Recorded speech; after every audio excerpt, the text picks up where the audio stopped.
All right, moving on. Italy's Winter Olympics host town, Cortina d'Ampezzo, has been transformed into a winter postcard as fresh snowfall blankets the famous alpine resort just days before the games begin. But as the countdown to the opening ceremony continues, climate concerns are casting a shadow over these celebrations. Now, nestled more than 1,200 meters high in the Dolomites, Cortina d'Ampezzo was covered in snow as organizers put the finishing touches to preparations. The luxury ski resort, home to just over 5,000 residents, is bracing for a surge of visitors from around the world. Alongside designer boutiques and Michelin-starred restaurants, Cortina will host some of the game's biggest events, including women's alpine skiing and all sliding disciplines, such as bobsleigh, skeleton and luge at the newly renovated sliding center. Meanwhile, in Milan, Greenpeace activists staged a protest against the Olympics sponsorship by Italian energy giant, that is ENI. The demonstrators unfurled banners reading "Kick polluters out of the games" and placed a model of the Olympic ring drenched in black oil in front of the city's cathedral. The protest came just a day before Friday's opening ceremony, with campaigners warning that fossil fuel emissions threaten the very future of winter sports by shortening and warming winters. Basically, we decided to use the Olympic rings, that it's an iconic symbol, covered by, of course, fake oil, to show that with this kind of sponsorship, the risk is that the Olympics and Paralympic Games are polluted themselves, actually.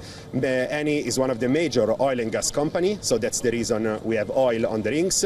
And so we think that we wanted to produce a powerful image to really ask people to support our campaign and sign the open letter that we send to the International Olympic Committee. Greenpeace Italia says sponsorships like Eni's were a distraction to make people forget the damage these companies are causing to the planet, adding that emissions are helping to eliminate the snow and ice the Olympics depend on. Now, the issue has also reached the International Olympic Committee. The IOC confirmed it has received a petition signed by more than 21,000 people calling for an end to fossil fuel sponsorship of winter sports. IOC President Christy Coventry has said officials had met with the petition organizers, welcoming athletes' efforts to speak up on climate issues. IOC Executive Director Christophe Duby has acknowledged climate change and has also called it a shared challenge, saying the committee takes such petitions seriously. Eni has defended its role in the Games. The company designed the Olympic and Paralympic torches and supplied hundreds of generators running on biofuel, which it says helps reduce greenhouse gas emissions. However, campaigners know that Eni's overall emissions have not shown a significant decline in recent years, despite pledges to reach carbon neutrality by 2050. Now, Greenpeace is currently involved in a climate lawsuit against the company, while activists urge the IOC to follow the example set in 1988 when tobacco advertising was banned from the Winter Olympics.